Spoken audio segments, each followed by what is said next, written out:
ఏ parameter చూసుకున్నా గత ప్రభుత్వాలకి గత 5 సంవత్సరాలకి 14, 19, 24 ఏ పారామీటర్ చూసుకున్నా హైలో ఉన్నాం. కారణం అదే, మాటలతో కాకుండా చేతలతో చేసాం కాబట్టి. 2 సంవత్సరాలు కోవిడ్ ఉన్నప్పటికీ కూడా పరిపాలన అంతా కూడా ప్రపంచం అంతా కూడా నాట్ ఓన్లీ ఆంధ్రప్రదేశ్ దేశం ప్రపంచం అంతా కూడా స్టాండ్ స్టిల్ అయిపోయింది. అయినప్పుడు కూడా ఏ ఒక్కరికి ఇబ్బంది లేకుండా కార్యక్రమాలు చేసుకొచ్చాం.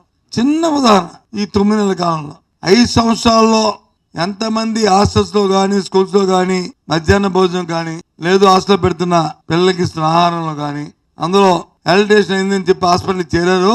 గత 5 సంవత్సరాలు జరిగిన ఇన్సిడెంట్ కంటే ఎక్కువ జరిగాయి ఈ 9 నెలల కాలంలో. లెక్క పెట్టమనండి, మోసం కాదు చెప్పమనండి.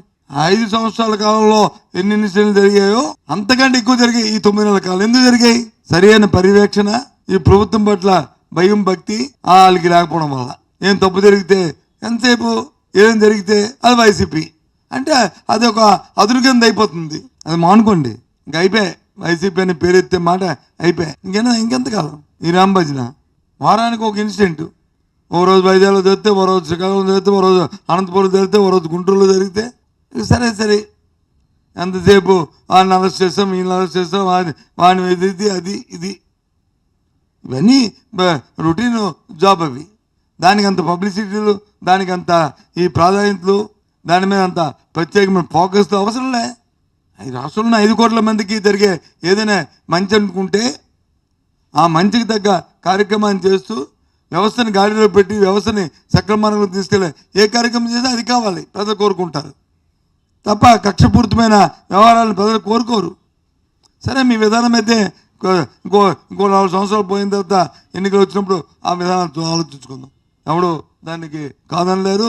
మీ విధానం మనకు ఉన్నప్పుడు, ప్రజలు మీకు మ్యాండేట్ ఇచ్చినప్పుడు మీ కార్యక్రమం చేస్తుంటే చట్టపరంగా ఏమైనా దాని నుండి చట్టపరంగా ఆలోచన చేసుకుంటాం. నిజంగా మొన్న హైకోర్టు కూడా అభ్యసించింది. మీ ఎస్టిమేటి పోలీసు వ్యవస్థ పరిధి దాటిపోతుందని చెప్పింది. ఆ కామెంట్ చూస్తే బాధ అనిపించట్లేదు ప్రభుత్వానికి. ఇది కంటిన్యూ ప్రాసెస్, అది జరగట్లే. ఇంత చెప్పారు. నేను మళ్ళీ అడుగుతున్నాను, విశాఖపట్నంలో గత ప్రభుత్వంలో తెలుగుదేశం పార్టీ హయాంలో 14, 19లో భూముల కుంభకోణం మీద సిట్ వేశారు. ఆ తర్వాత వైసీపీ ప్రభుత్వం వచ్చి దాన్ని కూడా పొడిగించింది. ఆ సిట్ రిపోర్ట్ ఆ ప్రభుత్వం పడలేదు, ఈ ప్రభుత్వం పడలేదు. కానీ అంకురార్పణ చేసింది మీరే కదా. ఇప్పుడు చేయండి, దాన్ని ఓపెన్ చేసి మీరే కదా దాన్ని ఫ్రీ వరల్డ్ భూములు అవి చేయండి. ముందు ఓపెన్ చేసి అది బయట పెట్టి ఆ తర్వాత ఫ్రీ వరల్డ్ చేయండి. చేయలేరు మీరు, ఎందుకంటే మీ మాటల్లో ఉన్నంత పటుత్వం చేతల్లో లేదు. మాటలు దేనికి అంటే పబ్లిసిటీ కోసం, చేతలు దేనికంటే ప్రక్రియ జరపడానికి. అందుకు ఈ కార్యక్రమం అది కరెక్ట్ కాదు. గౌరవ ముఖ్యమంత్రి చంద్రబాబు నాయుడు గారి నాయకత్వంలో పనిచేసే పార్టీ తెలుగుదేశం పార్టీ. ఇవాళ రాజారెడ్డి రాజ్యాంగంలో జగన్మోహన్ రెడ్డి నాయకత్వంలో 5 సంవత్సరాలు ఈ రాష్ట్రంలో అరాచకాలు సృష్టించి అనేక మంది మీద తప్పుడు కేసులు పెట్టి అక్రమంగా దోపిడీలు చేసి అదే కార్యక్రమాన్ని తప్పించుకోవడానికి ఈరోజు ఒక దళిత సోదరుణ్ణి గన్నవరం పార్టీ కార్యాలయం తగలబెట్టినటువంటి కేసులో ఎవరైతే ఫిర్యాదుదారుడుగా ఉన్నటువంటి సత్యవర్ధన్ కిడ్నాప్ చేసి భయపెట్టి అతనితో తప్పుడు స్టేట్మెంట్ ఇవ్వడానికి ప్రయత్నం చేసినటువంటి సందర్భంలో కుటుంబ సభ్యులు ఇచ్చినటువంటి ఫిర్యాదు మేరకు ఇవాళ ఉదయం గన్నవరం మాజీ శాసనసభ్యుడు వల్లభనేని వంశీమోహన్ గారిని అరెస్ట్ చేయడం జరిగింది. మేము మొట్టమొదటి నుంచి కూడా చెప్తా ఉన్నాం, ఎప్పటికైనా ప్రజాస్వామ్యమే గెలుస్తుంది. జగన్మోహన్ రెడ్డిని నమ్ముకున్నటువంటి ప్రతి ఒక్కరూ కూడా ఏదో ఒక రోజు అరెస్ట్ కాక తప్పదు.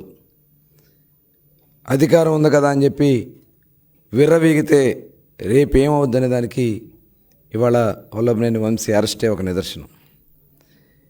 ఇవాళ అతనికి రాజకీయ భిక్ష పెట్టినటువంటి పార్టీ తెలుగుదేశం పార్టీ. అతనికి శాసనసభ్యుడిగా గెలవగలగడానికి కారణం తెలుగుదేశం పార్టీ. అటువంటి కన్న తల్లి లాంటి తెలుగుదేశం పార్టీ కార్యాలయాన్ని తగలబెడితే ఇవాళ ఏం జరిగిందో చూసాం. వాళ్ళ అక్రమ దోపిడీలు అవన్నీ కూడా ఎంక్వైరీలు జరుగుతున్నాయి. అందరూ రాష్ట్రంలో ఉన్నటువంటి వైఎస్ఆర్ పార్టీలో ఎవరైతే తప్పులు చేశారో వాళ్ళందరూ కూడా ఎవరు కూడా తప్పించుకోలేరు. ఇవాళ రాజకీయంగా చాలా ప్రాధాన్యత కలిగినటువంటి కృష్ణా జిల్లాలో భ్రష్టు పట్టించారు ప్రతి ఒక్కరు కూడా. ఒక నాయకుడు క్యాసినో పెట్టిస్తాడు, నోరు ఉంది కదా అని బండబూతులు తిడతాడు, అధికారం ఉంది కదా అని చెప్పి అధికారుల్ని కాళ్ళ కింద వేసుకుని తొక్కే పరిస్థితి చేశారు. ఆ రోజున వాళ్ళు చేసినటువంటి దుర్మార్గాలు ఇవాళ బందర్లో మచిలీపట్నంలో ఒక మాజీ మంత్రి బియ్యం స్కామ్లో సొంత భార్యనే కేసులో ఇరికించినటువంటి దౌర్భాగ్యమైనటువంటి పరిస్థితులు వైఎస్ఆర్ పార్టీ ఇవాళ ఆ నాయకులది. తీర ప్రాంతంలో భూములు కొట్టేసిన ఒక మాజీ మంత్రి, తెలుగుదేశం పార్టీ ప్రధాన కార్యాలయంలో ఆ కుటుంబానికి రాజకీయ భిక్ష పెట్టినటువంటి పార్టీ తెలుగుదేశం పార్టీ ఇవాళ దాడులు చేసి జగన్ దగ్గర మెప్పులు పొంది పదవులు పొందాలని చూస్తే ఏమైంది ఇవాళ మీరు చూశారు. ఇవాళ ఎవరు కూడా తప్పించుకోలేరు. ఇవాళ ఎవరైతే కంప్లైంట్ ఇచ్చారో అతని మీదే, ఒక దళితుడి మీదే ఇవాళ ఇలాంటి దుర్మార్గాలు చేస్తూ ఉన్నారంటే ఎట్టి పరిస్థితుల్లో కూడా ప్రభుత్వం చూస్తూ ఊరుకోదు. ఖచ్చితంగా ఎవరు కూడా తప్పించుకోలేరు. ఇవాళ జగన్మోహన్ రెడ్డి గారు కూడా ఈ రాష్ట్రాన్ని ఏ రకంగా దోచుకున్నారో, ఇవాళ సొంత బాబాయ్ని ఏ రకంగా హత్య చేశారో మొత్తం కూడా ఇవాళ బయటకు వస్తున్నాయి. విచారణ కూడా వేగవంతంగా పూర్తి కావాల్సినటువంటి అవసరం ఉంది. దానికి కావాల్సినటువంటి చర్యలన్నీ కూడా తీసుకునే పరిస్థితి ఉంది. కాబట్టి ఎవ్వరు కూడా తప్పించుకోలేరు. ఇవాళ వచ్చి మాట్లాడుతూ ఉన్నారు ఒక్కొక్కరు. మీరు మాట్లాడే అర్హత మీకుందా? మీరు చేసిన తప్పిదాలే మిమ్మల్ని వెనక పంపిస్తున్న అది గుర్తుపెట్టుకోవాలని చెప్పి ఈ సందర్భంగా తెలియజేస్తూ, చాలా పారదర్శకంగా మేము కక్షపూరితంగా చేయాలంటే ప్రభుత్వం వచ్చిన నెల రోజుల్లోనే మొత్తం అందరినీ జైల్లో పెట్టవచ్చు. కానీ మేము ఎక్కడా కూడా ఎవరి మీద కూడా కక్ష సాధింపు చర్యలు తెలుగుదేశం పార్టీ చేయదు. ప్రజాస్వామ్యబద్ధంగానే ముందుకెళ్తాం. ఎవరైతే దీంట్లో అవినీతిలో కానీ అరాచకాల్లో కానీ భాగస్వాములు అయ్యారో వాళ్ళు ఎట్టి పరిస్థితుల్లో కూడా తప్పించుకోలేరని కూడా తెలియజేస్తాను.